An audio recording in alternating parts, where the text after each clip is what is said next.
Prayer.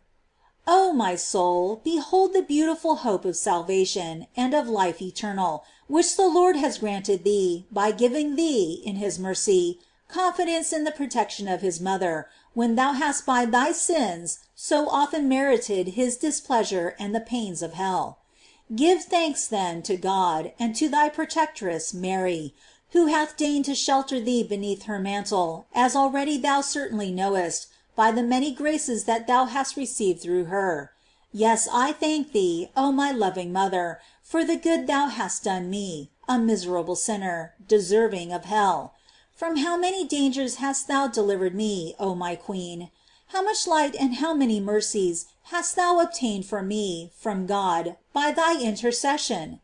What great advantage or what great honor hast thou received from me, that thou art thus intent on doing me good? Thy goodness alone, then, hath moved thee in my behalf. Ah, if I were to give my blood, my life for thee, it would be little compared to what I owe thee, for thou hast delivered me from eternal death, thou who hast enabled me to recover, as I hope, the divine favor, and from thee finally I acknowledge all my blessings to proceed. O my Lady, most worthy of love, I, a miserable creature, can make thee no return but always to praise and love thee. Ah, do not disdain to accept the affection of a poor sinner, who is enamored of thy goodness. If my heart is not worthy to love thee, because it is evil and full of earthly affections, do thou change it.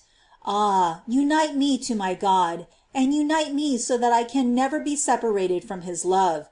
This thou desirest of me, that I may love thy God, and this I wish from thee.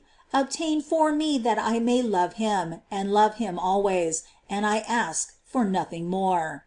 Amen.